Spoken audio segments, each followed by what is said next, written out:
አሰላሙ አለይኩም ወራህመቱላሂ ወበረካቱ። ሰላም እንዴት ናችሁ? ውድ ቤተሰቦቼ ሁላችሁንም በያላችሁበት ሰላማችሁ ብዝዝት ይበል።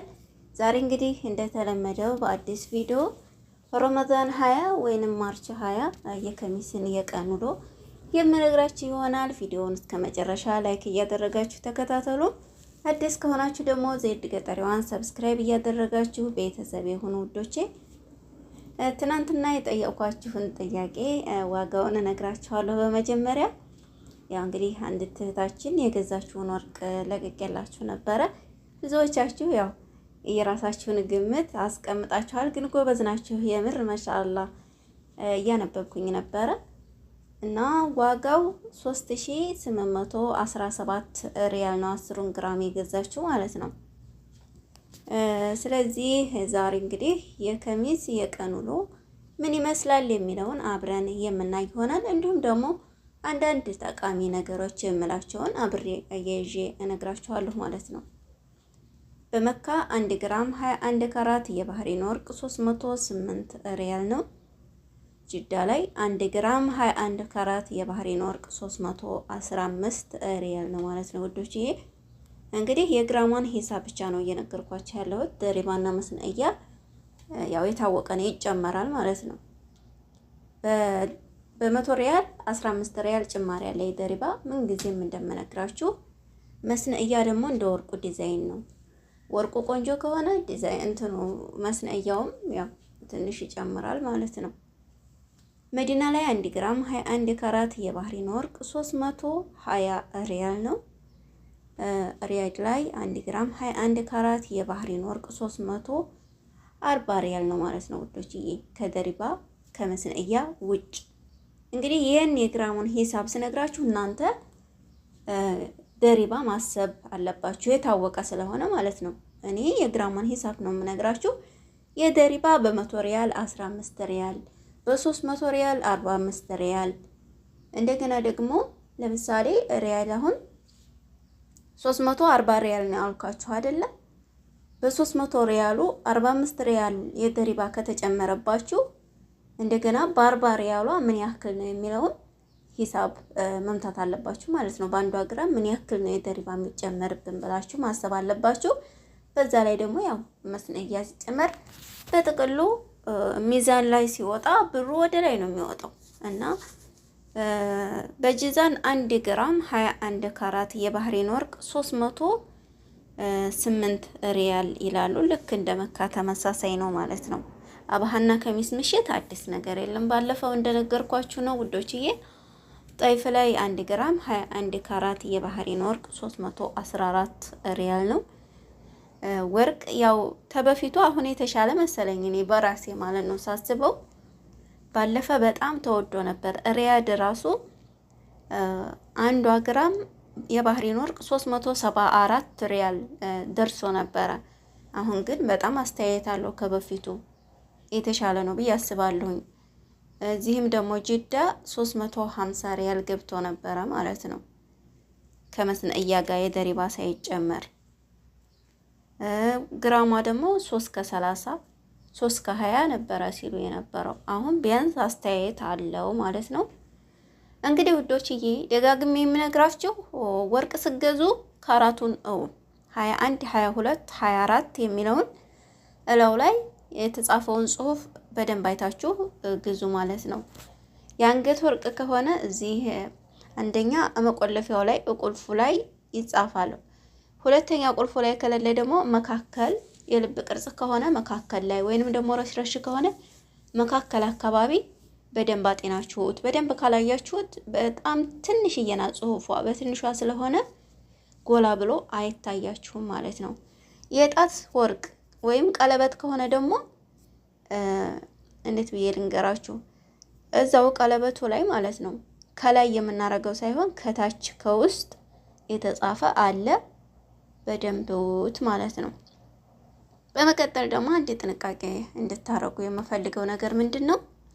ያው ብዙ እንድትጠነቀቁ ብዬ ብዙ ነገሮች ነግሬያቸዋለሁ። አሁን ደግሞ ቢያንስ ብዙ አጭበርባሪዎች አሉ በነገራችን ላይ እኔም ስላጋጠመኝ እስኪ ከኔ ቢያንስ እንትን እንድትሉ ብዬ ነው። ያኔ እናቴ ታማለይ አባቴ ታሟል ምናምን ብለው በጣም በሚያሳዝን ሁኔታ ልብ እየነኩ የሚናገሩ ልጆች ሰውን ለማሳመን የሰውን ገንዘብ ለመበዝበዝ ማለት ነው። የዚህን ያክል እናትና አባታቸውን እየገደሉ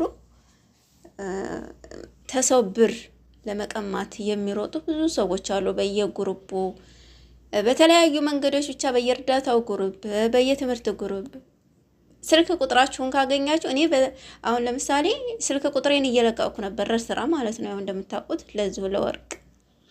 ነገር ግን በቃ በጣም ልብ በሚነካ መንገድ ታሪካቸውን ያጫውታችሁና ብር ይፈልጋሉ። እናንተ ወደ ሀገር ቤተሰብ እንድትልኩላቸው አስባችሁታል። በሆነ መንገድ ከእናንተ ብር ለመቀማት ይፈልጋሉ። ስለዚህ ጥንቃቄ አድርጉ። በፊት ቲያንሶች ነበረው ሳይታወቅ ማለት ነው፣ ብዙ ሰው ሳይነቃ ስራ ያኔ የፎቅ ባለቤት ትሆናላችሁ፣ የመኪና ባለቤት ትሆናላችሁ፣ ይህን ያህል ነገር ተሸልመናል፣ እንደዚህ አድርገናል፣ መዳም ቤት 3 አመት 4 አመት ተቀምጣችሁ ሂዳችሁን ከምታው ለምን እንደኛ ተመዳም ቤት ወጣችሁ አሰሩም ምናምን ብለው ኬንያ ላይ ቁጭ ብለው የሰውን ብር ሲበዘብዙ የምናውቀው ያው ቲያንሶችን ነበረ። አላህ ይስጥር አለይሁም።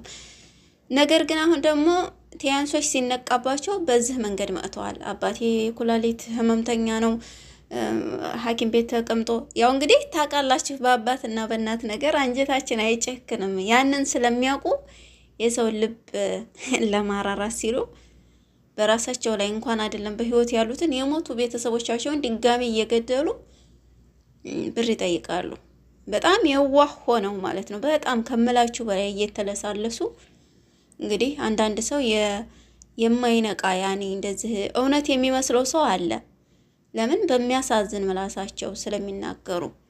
ነገር ግን እናንተ ያን ብር ስትልኩላቸው እኔ ጠለቤት ሆኜ እኮ ነው፣ በጣም ስለሚያስቸግረኝ ነው፣ መዲያሜ እንደዚህ ኮና ነው ልክልሻለሁ ምናምን ብለው ብር ያስልኳችኋል ወደ ሀገር። ከዛ በኋላ ብራቸውን ከተቀበሉ በኋላ ስልካቸውን ዝግት ያደርጉባችኋል። አማራጭ የላችሁም። ምን ታረጊያለሽ?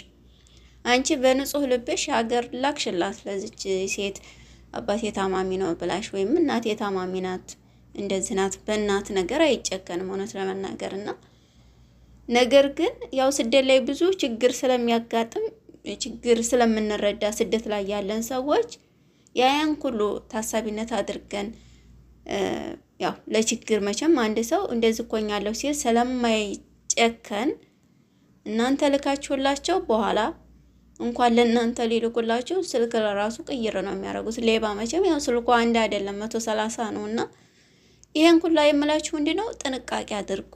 እንደዚህ እያደረጉ ለራሱ የሚወስዱ ሰዎች አሉ። የግድ ተኪሳችን አውጥተው አይደለም ልክ እንደ ከተማ ሌቦች ማለት ነው። እና ምላሳቸውን አሳምረው የሰው ገንዘብ ለመቀማት የተዘጋጁ ሰዎች አሉ። እና በዚህ አጋጣሚ ይሄን ቪዲዮ ከሰማችሁት እንደዚህ አይነት ሰዎች ወደ እኔ ማትንጡ። በየትምህርቱ በየግሩፑ እየሄዳችሁ ንጹህ ምንም የማያውቁ ሰዎችን የመዳም ቅመሞችን ለማጭበርበር ከመሞከር ሰርታችሁ በሐላል ገንዘባችሁ በራሳችሁ እውነትም ከታመሙባችሁ ቤተሰብን ማሳከም ነው እንጂ ዝም ብላችሁ ያልሞቱትን ሞቱ ያልታመሙትን ታመሙ እያላችሁ የሞቱትንም ድጋሚ እየገደላችሁ የሰውን ገንዘብ ለመቃረም ይሄ ተገቢ ነው ብዬ አላስብም። ወደ ራሳችሁ ተመለሱ። የሰው ገንዘብ የሰው ነው። ነገ የሚያስጠይቃችሁን ነገር አታድርጉ ነው የምለው። እና ውድ እህቶቼ እኔ በነገራችን ላይ ወደ እኔ አትንጡ። እውነቴን ነው የምላችሁ። ማለት አጉል ገንዘብ አታገኙም። እኔ ጋር ስለማታገኙ ገና ለገና ቁጥር ስለተለቀቀ አትምጡ፣ አታጭበርብሩ ማለት ነው። በመቀጠል ደግሞ የምላችሁ ምንድነው እኔ እዚህ ጋር ቁጥር የምለቀው ብዙ ንጹህ እህቶች አሉ የወርቅን ዋጋ ማወቅ የሚፈልጉ ወርቅ መግዛት የሚፈልጉ ለነሱ ማሳወቅ ስላለብኝ ስለሚጠቅማቸው ለዛ ነው እንጂ ለእናንተ ለሌቦች አይደለም ቁጥር የተለቀቀው። ቢለቀቅም እኔ ጋር ጣጣ የለውም። ግን ስንት ንጹህ ሰው አለ ምንም የማያውቁ ልጆች አሉ እውነት የሚመስላቸው በእናት ነገር የማይጨክኑ የእናት አንጀት ያላቸው ብዙ ሰዎች አሉ የማይጨክኑ እውነት መስሏቸው ለእናንተ የሚልኩ ማለት ነው። ለምን እያለቀሳችሁ ኩላ ሪከርድ የምታደርጓላችሁ አባቴ ታሙ ሊሞትብኝ ነው፣ እናቴ ታማ ልትሞትብኝ ነው እያላችሁ ያዞን ባያነባችሁ የምትልኩ ሰዎች አላችሁና ፈጣሪያችሁን የፈጠራችሁን ብትፈሩ አሪፍ ነው ብዬ አስባለሁ። እንግዲህ ውድ ቤተሰቦቼ የማወዳችሁ የማከብራችሁ ትምህርት ውሰዱ።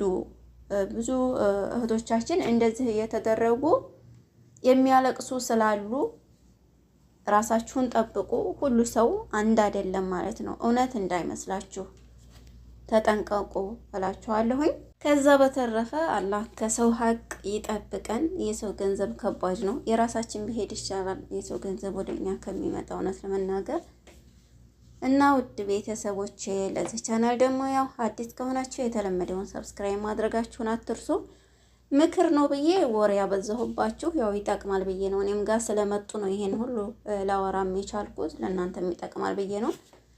ብዙ እህቶችም በዚህ ጉዳይ እያለቀሱ ስላሉ ለውድ ቤተሰቦቼ ይጠቅማል ብዬ ነው ይሄንን ነገር እንግዲህ ጣል ያደረኩባችሁ። ተጠቀሙበት። ተኪሳችሁ ብቻ አይደለም ገብተው የሚያወጡት በተለያየ መንገድ የሰውን ገንዘብ ለመስረቅ፣ ለመውሰድ፣ ለማስለቀስ የሚጥሩ ሰዎች ስላሉ ነው። አላህ ይጠብቀን እንደዚህ አይነቶቹ።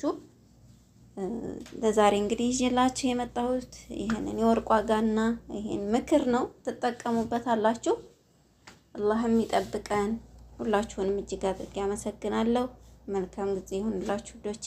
ቀለበት 4 ግራም 1370 ሪያል ነው ማለት ነው ዶችዬ። ያው እንደምታዩት 21 ካራት የባህሪን ጥርት ያለ ወርቅ ነው። 4 ግራም ነው እና ወደችዬ ይሄንን ይመስላል። ወሬ ያበዛሁባችሁ ማለት ነው። ሁላችሁንም እጅግ አድርጌ አመሰግናለሁ። በያላችሁበት አላህ ይጠብቃችሁ።